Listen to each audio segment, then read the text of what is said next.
Scary Movie. The Scary Movie franchise takes the foundation of the biggest horror hits and completely tears it apart without mercy. The first film, directed by Keenan Ivory Wayans, already sets the tone with Cindy Campbell stuck in a story clearly inspired by Scream. But here the masked killer isn't scary at all. He messes up, trips, gets beaten up, and feels like he walked into the wrong movie. As the franchise goes on, things only get more chaotic. Scary Movie 2 drops the slasher angle and dives into haunted houses, heavily mocking The Exorcist and other supernatural classics.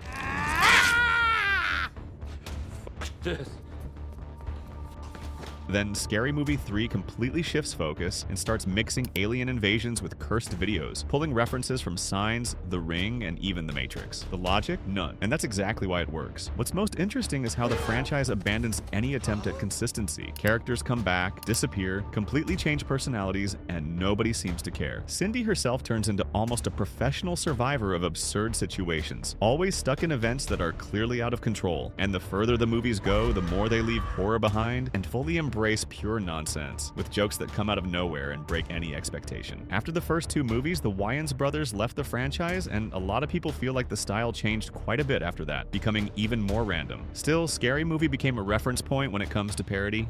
The wrong hero. For those who like the humor of the Scary Movie franchise, Stan Helsing can also be a great option to watch. Stan is a regular guy, completely unprepared, who ends up being put in the role of hero without having any ability to handle it. During a Halloween night, he and his friends take a wrong turn and end up in a strange town where several classic horror figures are roaming free. And they're not normal versions. The movie takes icons like Freddy Krueger, Jason Voorhees, Michael Myers, and even Chucky, and turns them into completely ridiculous versions. They're still threats, but at the same time, they're constantly turned into jokes, with exaggerated behavior and illogical situations. Stan, who clearly wasn't meant to be the protagonist of anything, has to face these characters while trying to protect his friends and figure out what's going on. But he handles everything in the worst way possible. His decisions are bad, his plans make no sense, and every confrontation turns into a series of awkward moments. It's the kind of movie where the hero doesn't get better, he just keeps surviving by pure luck. Cursed camera. In a haunted house, the focus is on making fun of the found footage horror style that became popular with Paranormal Activity. Here we follow Malcolm, played by Marlon Wayans, a guy who decides to document everything inside his own house after strange events start happening. Malcolm is over the top, dramatic, and makes completely stupid decisions while his girlfriend, Keisha, starts acting weird, suggesting possible possession. That made my breath stink. Pure evil. But instead of treating it seriously, the movie turns every situation into uncomfortable, completely unfiltered humor. The story follows several classic supernatural horror beats. Experts get called in, cameras are set up around the house, and there are those nighttime scenes where something is supposed to happen. But here, everything is taken to the extreme. The reactions are ridiculous, the experts are useless or bizarre, and every attempt to fix the problem just makes things worse in unexpected ways. What's interesting is that the movie was made with a low budget, specifically to imitate the simple style of the films it's parodying. Even so, it was successful enough to get a sequel, showing that this kind of parody still worked with audiences. Fatal Confusion. In Tucker and Dale vs. Evil, we follow Tucker and Dale, two country guys who just want to enjoy a quiet weekend at the cabin they just bought. Tucker is more impulsive, Dale is shy and clearly awkward with people, but they're both genuinely good guys. The problem? A group of college students sees them and immediately assumes they're slasher-style killers. From there, everything turns into a chain of misunderstandings and ridiculous deaths. Every attempt Tucker and Dale make to help only makes things worse. An accident becomes an attack, a scream becomes a threat, and before they know it, the students are convinced they're being hunted by two psychopaths. But in reality, no one is trying to hurt anyone. It's just chaos happening because no one stops to understand what's actually going on. The movie plays directly with horror cliches, especially the killer hillbilly stereotype seen in many films. Here, it's completely flipped. Tucker and Dale are the real victims, while the students, trying to protect themselves, keep making worse and worse decisions. And the more they try to fight back, the more everything spirals out of control. The film became a cult favorite because of this smart reversal. Instead of just mocking horror, it kind of criticizes the quick judgments we make based on appearances. A different exorcism. In Repossessed, the idea is to relentlessly parody one of the most serious films in the genre, The Exorcist. The story follows Nancy, an apparently normal woman who years ago went through a traumatic exorcism as a child, but decades later the demon decides to come back. The detail is that Nancy now has a normal life, family, routine, until everything starts falling apart again. And that's where Father Mai comes in, a completely exaggerated version of classic Exorcist. Instead of a tense, fear-filled confrontation, what we get is a series of ridiculous situations where the ritual turns into a chaotic spectacle. The movie recreates several iconic scenes from The Exorcist, but always pushing everything to the extreme. Moments that were once disturbing here become obvious jokes, with funny reactions and unexpected interruptions. One interesting detail is that Linda Blair, who played the possessed girl in the original film, appears here playing Nancy as an adult. That alone sets the tone of the movie because it takes something iconic from horror and turns it into parody with the original actress involved. And in the end, Repossessed doesn't try to be subtle at all. It goes straight for what everyone recognizes and exaggerates it as much as possible. The Wrong House.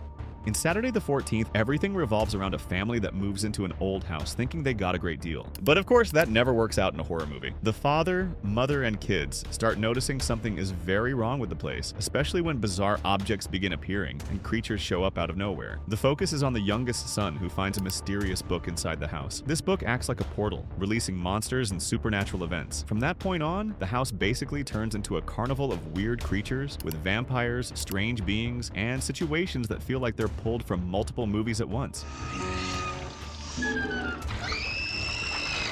What's cool is that the film works almost like a collage of classic horror references, mixing elements that resemble Dracula and Frankenstein, but always leaning into comedy. And the title itself gives away the joke. It directly plays on Friday the 13th, but has nothing to do with killers or campgrounds. It's just a way to grab attention using a familiar name. This kind of older parody has a very different style of humor compared to modern ones. Instead of quick references and direct jokes, the movie leans more on funny situations and exaggerated characters.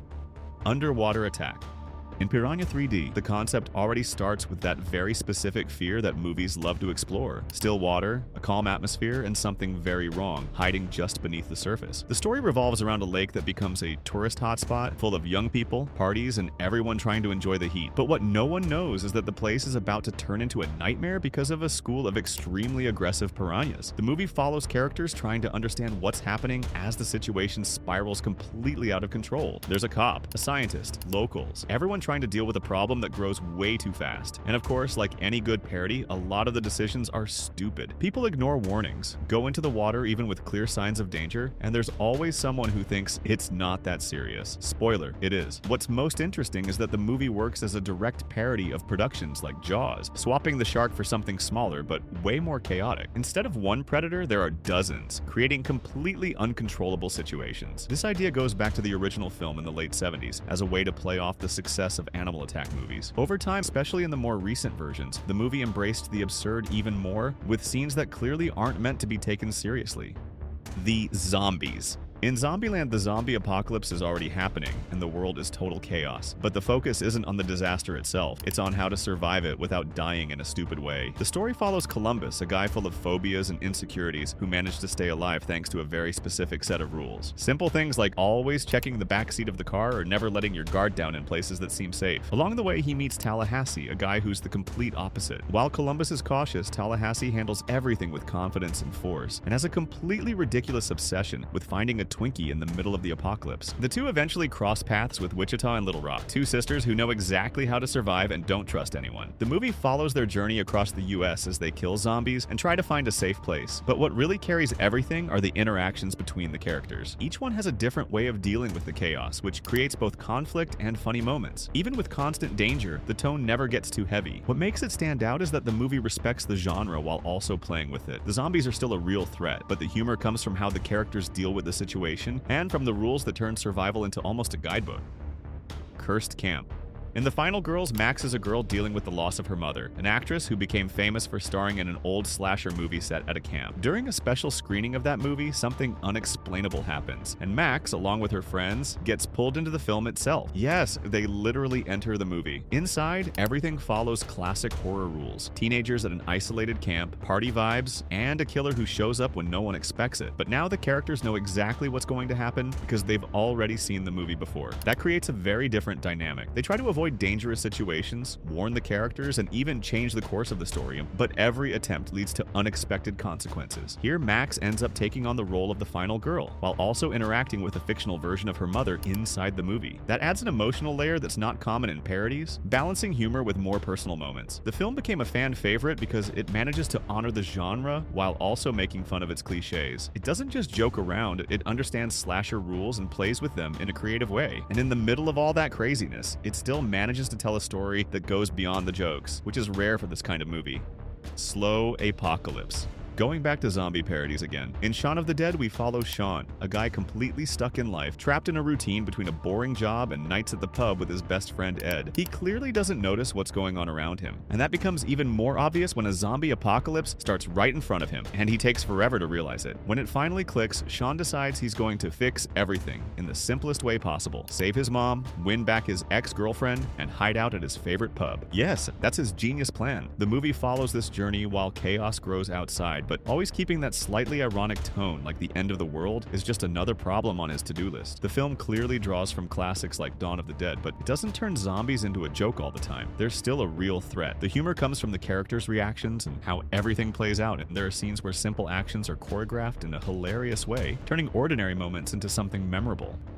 The Crazy Island. In Club Dread, we're thrown into a classic horror setting, an isolated tropical island full of tourists looking to party and staff who seem like they're hiding something. The resort is run by Coconut Pete, a kind of washed-up music star who lives like he's still at his peak. Meanwhile, we follow the staff, each with their own weird personality, trying to keep things running while the guests just want to have fun. The problem starts when a series of murders begins happening on the island. But unlike a traditional horror movie, no one really takes the situation seriously at first. There's always someone distracted, high, or just straight up ignoring the danger. That creates a funny contrast because the setting is straight out of a slasher, but the characters behave completely differently. The movie plays with that who's the killer structure where anyone could be a suspect. Here, the characters make questionable decisions all the time, and the tension is constantly broken by comedic moments. It's the kind of movie that clearly takes inspiration from camp and island horror films, but turns everything into one big joke. Lazy vampires. In What We Do in the Shadows, we follow a group of vampires living together like regular roommates. The difference is that they're centuries old and still stuck in old habits while trying to deal with the modern world. The movie is shot in a mockumentary style, showing their daily lives, and that's where the humor really happens. Instead of focusing on hunting or horror, the focus is on ridiculous things like arguing over who's going to do the dishes, house rules, and even the difficulty of getting into nightclubs because vampires need to be invited in. All of that while they try to maintain a normal life despite being supernatural creatures. Of course, the vampire side is still there. They go out to hunt, get into conflicts, and deal with other creatures, but always with a lighter tone. There's even a rivalry with werewolves that completely avoids the usual dramatic approach and turns into almost childish back-and-forth insults. The film was directed by Taika Waititi and Jermaine Clement, and it works so well because it takes everything we know about vampires and turns it into everyday problems. Killer in Training. In Behind the Mask, The Rise of Leslie Vernon, we follow a documentary crew that decides to record the daily life of Leslie Vernon, a guy who wants to become a legendary slasher-style killer. And the weirdest part is that he treats it like a profession. Leslie explains everything very casually. He talks about physical training, endurance, planning chases, and even how to choose the right victims. According to him, there's almost a set of rules behind this kind of crime, inspired by figures like Jason Voorhees and Michael Myers. It's not just about running after people, there's a whole process to becoming a legend. The most interesting part is how he breaks down the cliches. That killer who walks slowly but always catches up, he explains that it takes serious preparation. Everything that seemed random in those movies suddenly has this weird internal logic, unsettling but also funny because of how he explains it. But the movie doesn't stay just as a parody. As the story goes on, the tone starts to shift, and what seemed like a satire begins to get more serious. The crew realizes they may have gotten involved in something much bigger than they expected. The movie became a cult hit because of this different approach. Instead of just parodying, it almost analyzes the genre from the inside, showing how those cliches actually work. So, is there any other horror parody that should be on this list? If you know one, drop it in the comments. On screen, there's a video where we show some really great horror villains, stuck in terrible movies. Click and watch. I'll see you there.